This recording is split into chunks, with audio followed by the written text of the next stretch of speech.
മനുഷ്യ നീ മണ്ണാകുന്നു, മണ്ണിലേക്കു മടങ്ങും നൂനം. അനുതാപ കണ്ണുനീർ വീഴ്ത്തി പാപപരി. പിന്നെ ഇതിന് ചായ എടുക്കട്ടെ? അപ്പന് കരിക്കുറി വരച്ചല്ലേ? ഒരു കുരിശും എന്തിനാ വേറെ കുരിശ്? കാലത്തവൾ അപ്പന് കുറി വരയ്ക്കാൻ പോയിണ്ടായിരുന്നു. അപ്പൻ എന്തോ വചനം പറഞ്ഞു തോന്നുന്നുണ്ട്. കൂറിയും പാത്രക്കാത്ത എങ്ങനെ ഇടയ്ക്ക് എടുക്കുന്നുണ്ട്. അതെന്തുകൊണ്ട് ഇത്ര സ്ട്രോങ് വചനം നമ്മൾ കേൾക്കാത്തത്? എന്റെ എളാപ്പാ, മനസ്സിലെ കറുപ്പാണ് കരിക്കുറി പെരുന്നാളിന്റെ അന്ന് നെറ്റീമ വരണേന്ന്. മാം അവിടെ ഇരുന്ന് കരയുണ്ട്. അതൊക്കെ വിട്, നീ ഈ കാര്യം പറയേ, എന്താ പ്രശ്നം? ലോകത്ത് ആർക്കും ഇല്ലാത്ത ആദർശല്ലേ നെരിക്കാശ്ശേരി ലാസർ തോമസിന്. ചത്ത ബോഡി മെഡിക്കൽ കോളേജിലത്തെ പിള്ളേർക്ക് കൊടുക്കണം കീറി പഠിക്കാൻ. ഓരെ കഴപ്പേ. അതിന്റെ ഫോർമാലിറ്റീസ് ഒക്കെ മൂപ്പര് മുന്നേ ചെയ്തു വെച്ചിട്ടുണ്ട്.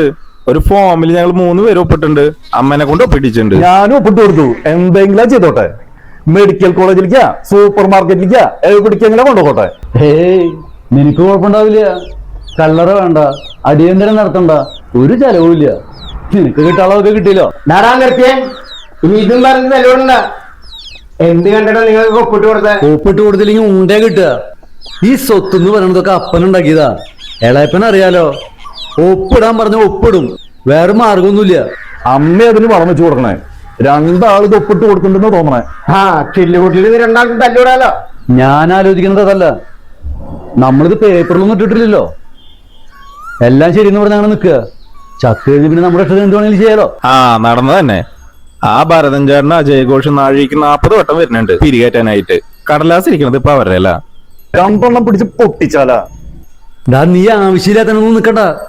ഇപ്പോഴും അപ്പന്റെ ഇടത്തെ കൈ കൊണ്ട് ഒന്ന് കിട്ടിയാ നീ അവിടെ പോയി കിടക്കും. എനിക്ക് തോന്നണത് പിള്ളേരറക്കാന്നാ. പൊന്നും കുഞ്ഞിയും പറഞ്ഞ അപ്പൻ കേക്കും. ആര്? നമ്മുടെ അപ്പനാ? നിനക്ക് വല്ല പ്രാന്തണ്ട? ഏയ്, നീ വിചാരിക്കുന്ന പോലെയൊന്നല്ല. നിനക്ക് അപ്പനൊരു മിഠായി മേടിച്ചു തന്നിട്ടുണ്ടാ? ആക്കണാവ് ടൂറ് പോവാന്ന് പറഞ്ഞിട്ട് 2000 രൂപ പന്നേന്ന് മേടിച്ചോണ്ട് പോയത്. എന്നാ പിന്നെ അങ്ങനെ ചെയ്യണം. എന്താ പറയണ്ടേന്നുള്ളത് പഠിപ്പിച്ചു വിട്ടണം. അതൊക്കെ ഞാൻ ഏറ്റു. സ്ക്രിപ്റ്റ് ഒക്കെ ഇപ്പൊ ശരിയാക്കാം. എന്റെ ഭരത, ഞാനിത് വിൽപ്പത്രാക്കി എഴുതി വെച്ചു എന്നുള്ളത് ശരിയാ. പക്ഷെ പിള്ളേർക്കൊന്നും വലിയ താല്പര്യമില്ല. ഇത് അറിയുമ്പോൾ ഉറപ്പുവരുത്തേണ്ടത് നിന്റെ ചോദിച്ച. എന്റെ തോമസേ, ഇതിപ്പോ ആരാദ്യം പോവാന്ന് പ്രത്യേകിച്ച് ഉറപ്പൊന്നുമില്ലല്ലോ. ഞാൻ നമ്മുടെ അജയ് ഘോഷിനോട് പറഞ്ഞിട്ടുണ്ട്. അയാൾ അതിന് വേണ്ട അറേഞ്ച്മെന്റ് ചെയ്യും.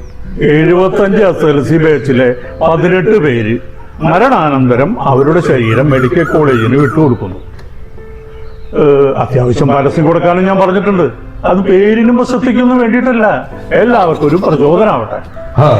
അത് നീ യുക്തം പോലെ എന്താണ് ചെയ്യും. എവിടെയായിരുന്നു രണ്ടുപേരും? ഓ, ഒന്നും പറയണ്ട. ഞാൻ ഇന്നലെ ഉറങ്ങിയിട്ടില്ല പാപ്പ. സ്വപ്നം കണ്ടു പേടിപ്പിക്കണത്. ഞാനും ഇന്നലെ ഉറങ്ങിയിട്ടില്ല. ഒരു സ്വപ്നം കണ്ടു പേടിപ്പിക്കണത്. രണ്ടാളും സ്വപ്നം കണ്ട? ഇത്ര പേടിക്കാൻ മാത്രം എന്ത് സ്വപ്നം എന്റെ കുട്ടികൾ കണ്ടത്? വല്ല കോക്കാച്ചിരിയാണോ? ഏയ്, അപ്പാപ്പനൊരു മേശേനൊക്കെ എടുത്തേക്കുന്നു. എന്നിട്ട് കുറെ ചേട്ടന്മാരും ചേച്ചിമാരും കൂടിയിട്ട് കത്തിയും കത്തരൊക്കെ എടുത്ത് കീറി മുറിക്കുന്നു. ഓ, ഓർക്കാൻ പറ്റണില്ല. ഞാൻ പറയട്ടെടി, ഓർക്കാൻ പറ്റുന്നില്ല. കീറി മുറിക്കുന്നു കുറെ ചേട്ടന്മാരും ചേച്ചിമാരും കൂടിയിട്ട്.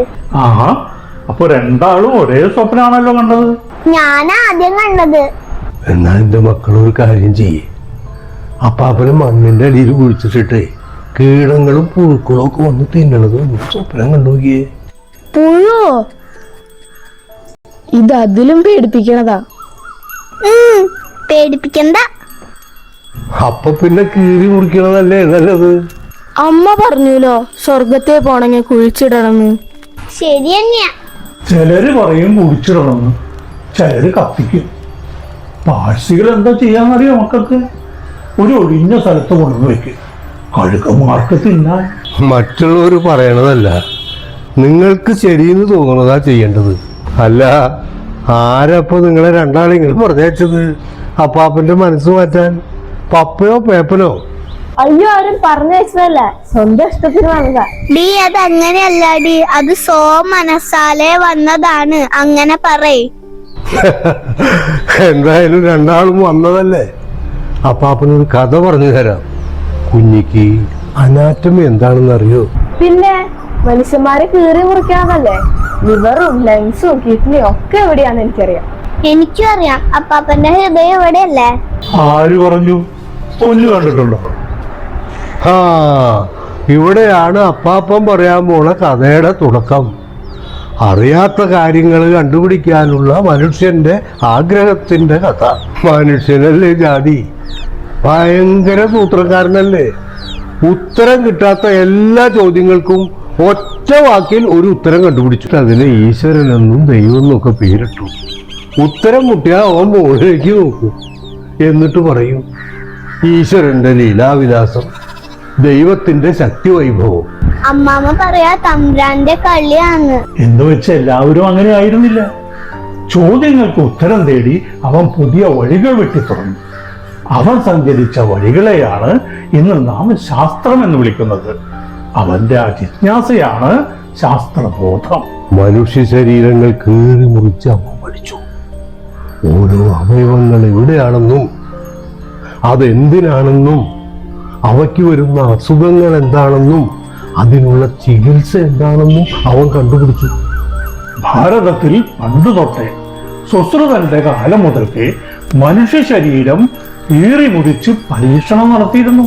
യൂറോപ്പിൽ 18-ാം നൂറ്റാണ്ടിലാണ് അനാട്ടമി എന്ന ശാസ്ത്രശാഖ ഇത്രയും വികസിച്ചത്.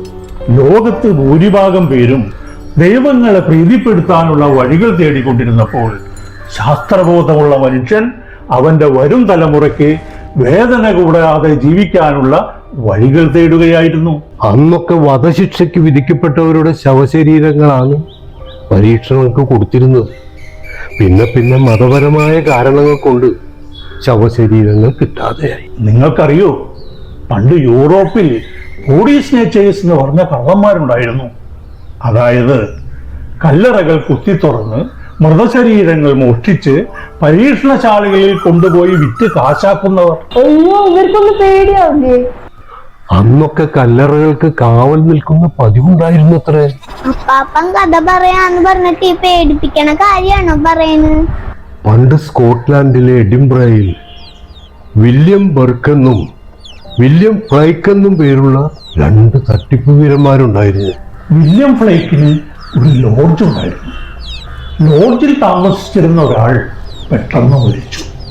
വാടകക്കാശ് മുതലാക്കാൻ വില്യം ഫ്ലൈക്ക് ബുർക്കിനെയും കൂട്ടുപിടിച്ച് ആ മൃതശരീരം എഡിംബ്രയിൽ അനാട്ടമി പരീക്ഷണം നടത്തുന്ന ഡോക്ടർ റോബർട്ട് നോക്സിന് വിറ്റു. പ്രതിഫലമായിട്ട് ആ ഡോക്ടർ 2 പേർക്കും കൂടി 7 പൗണ്ട് കൊടുത്തു. പൗണ്ട് എന്ന് പറഞ്ഞാൽ അന്നത്തെ സ്കോട്ട്ലാൻഡിലെ നാണയം. ഇന്നത്തെ ഒരു 70,000 രൂപ ഉണ്ടാവും. പോരെ പൂരം. അന്ന് തൊട്ട് ബുർക്കിന്റെയും ഫ്ലൈക്കിന്റെയും ക്രിമിനൽ ബുദ്ധി പ്രവർത്തിക്കാൻ തുടങ്ങി. എഡിംബ്രയുടെ തെരുവുകളിൽ നിന്ന് ആളുകളെ കാണാതായി തുടങ്ങി. ആദ്യമൊക്കെ ഭിക്ഷക്കാരെയും തെരുവിൽ കിടന്നുറങ്ങിയവരെയുമാണ് കാണാതായത്. പിന്നീട് അങ്ങോട്ട് സ്ത്രീകളെയും വൃദ്ധന്മാരെയും ഒക്കെ കാണാതായി തുടങ്ങി. കാണാതായവരൊക്കെ ഡോക്ടർ റോബർട്ട് നോസിന്റെ പരീക്ഷണ മേശയിൽ കീറി മുറിക്കപ്പെട്ടു.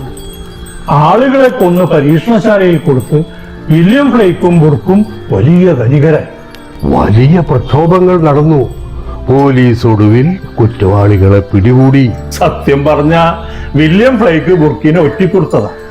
അതുകൊണ്ട് അയാൾ വധശിക്ഷയിൽ നിന്ന് രക്ഷപ്പെട്ടു. ബുർക്കിനെ കൊന്ന് പരസ്യമായി പരീക്ഷണ മേശയിൽ കിടത്തി കീറി മുറിച്ചു എന്നാണ് ചരിത്രം പറയുന്നത്. ഈ സംഭവത്തിന് ശേഷം ലോകരാഷ്ട്രങ്ങൾ മുഴുവൻ അനാട്ടമി ആക്ട് കൊണ്ടുവന്നു. അതോടെ പരീക്ഷണങ്ങൾക്ക് മൃതശരീരങ്ങൾ കിട്ടുന്നത് കുറഞ്ഞു തുടങ്ങി. പരീക്ഷണങ്ങളും ഗവേഷണങ്ങളും നിശ്ചലാവസ്ഥയിലായി. ആരെങ്കിലും സ്വന്തം ഇഷ്ടപ്രകാരം ശരീരം ദാനം ചെയ്തെങ്കിലേ പഠനങ്ങളും പരീക്ഷണങ്ങളും തുടരാൻ പറ്റും. അതിനിപ്പോ എന്താ, എല്ലാം കണ്ടുപിടിച്ച് കഴിഞ്ഞില്ലേ? അപ്പാപ്പൻ എന്തിനാ ബോഡി കൊടുക്കണേ? അതെന്നെയാ ഞാനും ചോദിക്കണേ. അതങ്ങനെയല്ല കുഞ്ഞി. നമ്മുടെ അമ്മാമ്മ ചില ദിവസം തലയിൽ ഐസും കെട്ടിവെച്ച് നടക്കുന്നത് കണ്ടിട്ടുണ്ടാ നീ? വേദന എടുത്തിട്ടല്ലേ? എന്തോ കുത്താണ്. എന്തോ കുത്തല്ല, ചെന്നിക്കുത്ത്. ഇംഗ്ലീഷിൽ അതിന് മൈഗ്രെയിൻ എന്ന് പറയും. വേദനയ്ക്ക് കുറെ മരുന്നുകൾ കഴിക്കാന്നല്ലാതെ എന്തുകൊണ്ടാണ് ഈ മൈഗ്രെയിൻ വരുന്നതെന്നോ അതിനുള്ള ശരിയായ ചികിത്സ എന്താണെന്നോ ഇതുവരെ കണ്ടെത്തിയിട്ടില്ല. കാരണമോ ചികിത്സയോ എന്താണെന്ന് കണ്ടുപിടിക്കാത്ത ആയിരക്കണക്കിന് അസുഖങ്ങളിൽ ഒന്ന് മാത്രമാണ് ഈ മൈഗ്രെയിൻ. ചിലപ്പോ അപ്പാപ്പനെ കീറി മുറിക്കുമ്പോഴാവും അത് കണ്ടുപിടിക്കുക. എത്ര ലക്ഷം പേരുടെ വേദനയാണ് അതില്ലാണ്ടാക്കുക എന്ന് അറിയോ നിങ്ങൾക്ക്? പിണങ്ങല്ലേ, അപ്പാപ്പൻ പറയണത് കേക്ക്. ഓ എന്റെ അപ്പാപ്പ, അമ്മാമ്മക്കല്ലേ മൈഗ്രെയിൻ, അപ്പൊ അമ്മാമ്മേനെ കീറിയാലല്ലേ കണ്ടുപിടിക്കാൻ പറ്റുള്ളൂ. ഞങ്ങൾ അമ്മാമ്മക്ക് ഈ കഥ പറഞ്ഞു കൊടുത്തിട്ട് വരാം. ഈ അപ്പാപ്പന് ഒരു ബോധമില്ല.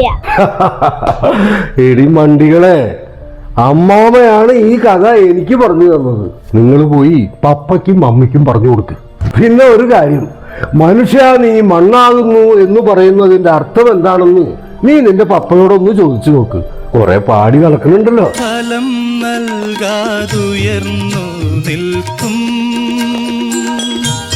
വൃക്ഷനിരയെല്ലാം അരിഞ്ഞു വീഴ്ത്തും എരിതീ